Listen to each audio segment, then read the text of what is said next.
So, guys, we're at number 6. I just want to look. I'm trying to figure out why, Mist.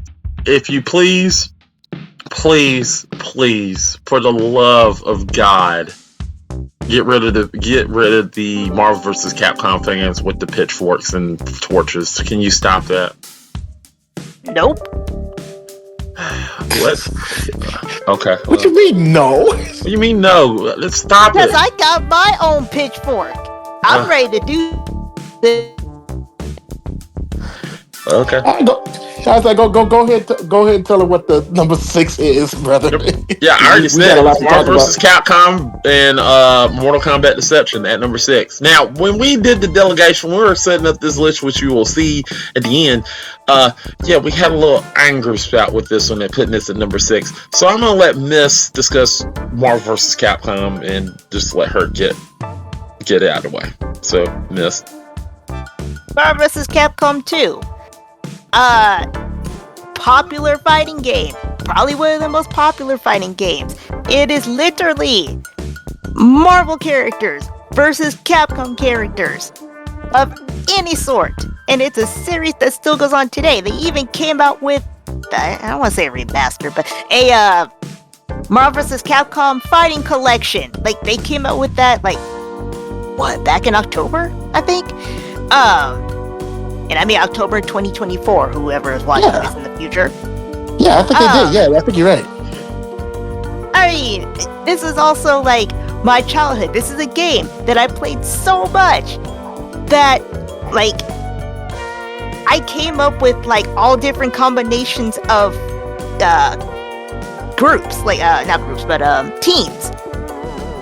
To the point where people would ask me, hey, what do you think is the best team? I was the Marvel vs. Capcom 2 queen where I was. So this has a stronghold on me. I love this game. I still love this game. It is one of my favorite fighting games. It's probably in the top 3.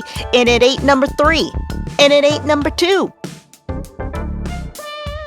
And it ain't number 1 either. Yeah, you can't say too much on yours either. Hey, look, man. All respect to Marvel vs. Capcom, of course. But on the other side, we have Mortal Kombat Deception, which a lot of people consider to be one of the best Mortal Kombats, because it really fleshes out the lore. It really perfects the whole combat system that they were going for in Deadly Alliance. The intro cutscene is amazing, and the amount of modes in that game is incredible. You had chess combat, being able to play chess with the Mortal Kombat characters, all with their different health pools and different little abilities. You had freaking puzzle combat, which is basically Tetris with Mortal Kombat characters, where you could do these little fatalities, and each character had their own little special ability. Baraka could take out the sides, just for instance. And then of course you had the big star of the show, the Conquest mode, where you could play as a new character, Jinko, and go through all the realms, actually explore and see the story unfold. It's what allowed me as a young Mortal Kombat fan to actually visualize what the world was. It's the game that I know for me made me fall in love with Mortal Kombat. And I know when people talk about Mortal Kombat 1, not the original Mortal Kombat, the newest one. Stupid ass name. But when they talk about the new game, make it easy for us to really, I was Mortal Kombat. Oh, do you mean the original, or do you mean the remake, or do you mean Mortal Kombat 1, the new one? Okay. I mean, shut up. Okay, that's what I mean. But regardless, it's when people talk about those games that they're flawed, they usually bring up Deception because it was one of the peaks. It had a great password system, the crypt, all the little goodies you can get. It's clearly great. The only knock I would have against it is when it comes to competitive fighting, it really isn't a lot, at least to me personally. The fighting mechanics is good, but it's compared to Marvel vs. Capcom, it kind of leaves a little bit to be desired. All right, cool. Great. I like both of these games. I do too. I think I actually played Deception on Xbox, though, if I remember correctly. That is true. And I picked Marvel vs. Capcom and Capcom 2. And yeah, Scott, I guess you picked Deception. I think I picked Deception, and I think I realized after that I actually played it on Xbox. Good game, though. Yeah, but it's like there's no real. Luckily, unlike most ports, there's no real difference between the Xbox version and the Exactly. PS2 version. So Yeah, it's the same game. I'm just using a different controller. Well, that's cool. That's cool. That's amazing. Why is this at number 6 again? Huh? Why are these at number 6? All right. So here's the reason. Here's the reason, because I told Miss this, and she wants to literally, and as much as she wants to take those pitchforks and might come at me, let me explain myself before you burn me. Okay. My explanation for that is, why is it at 6? Because here's the thing. One thing about Marvel vs. Capcom 2, why it is a great game. Miss said it in her statement. You remember playing it in arcade. You don't remember playing it on the system. I said you could play it in the arcade, but you can play it in the arcade, but most of the time you can remember play it. No, because I played it more at home than I did at the arcade. I did say that most people, Marvel vs. Capcom 2 was on multiple systems, and a lot of people would play it on different systems.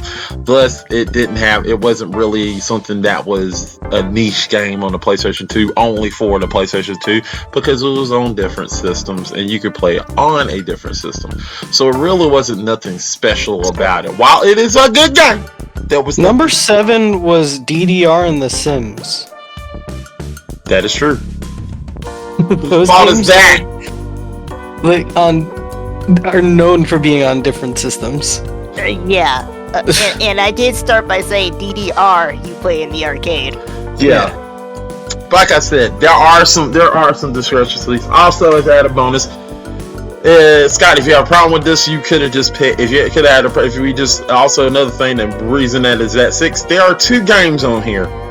So if we judge, if we're actually going to judge, if we're gonna literally hold Marvel vs. Capcom in hard regard, that means Mortal Kombat Deception would have to be there too. Thus, it cancels each other out. So it is 6. It's on the outside looking in the top 5. That is the reason why it's there. So if you want to blame why, if you want to take those pitchforks and try to come at me, I am not the one to go after. Oh no! You basically just said this was your fault. Yeah, you kind of did. Well, you want to know something? Fuck it, come at me, bitch. I got a pitchfork too, so I don't give a fuck. Because to be fair, when we were doing this list, I did agree with Loveless, because I did say Deception was probably my favorite Mortal Kombat game. So Loveless, I extend my hand out to you and say, good on you, sir. Yeah, I was the same with me, because like you can't knock Marvel vs. Capcom. You really can't. Like, I'm not mad. I was going to be mad either way, even if it was going to be Knicks. Well, I would be a little mad, I ain't going to lie. But it'd be like a respectable, you know what? Fair. Yes. This is the Christmas spirit. Yeah, no, this is the Christmas spirit. It is. Which I know about. You're a good Christian boy. Are you Santa? I could be. You owe me like 3 presents and like back taxes. So like Also, Scott, did you Santa Claus? I'm like one accident away from becoming Santa Claus, according to that Tim Allen movie. Seriously, you kind of are, because his name was Scott in that movie. No. See? That means but my initials are SS. Exactly. Not SD. So that means we could literally. So that means that means just like Scott in the movie, we could hold you for trial just as much as him. No, he hasn't killed Santa yet. Give him time. He's hanging with the right crowd. Yep. Yeah, it's still November, you know. Yeah. Also, as an added bonus, we all agreed. Sidebar: we all agree that Tim Allen's Scott Calvin needs to go to jail. We all. Well, let's agree now. If one of us becomes Santa, we all split the profits. Does Santa get paid? I don't know. There must be some benefits, right? Why else is he You doing only get cocoa. According to the film, you only get hot cocoa. for cookies? Yes.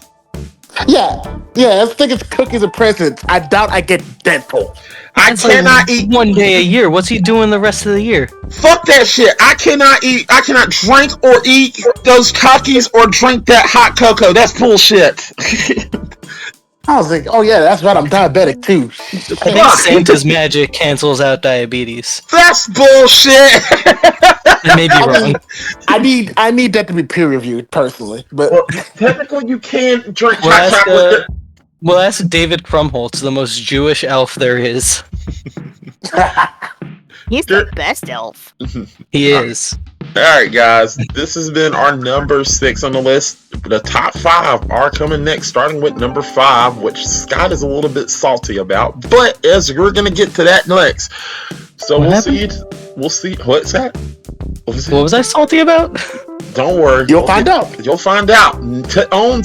Tomorrow on GF1. Alright, guys. See ya. Bye.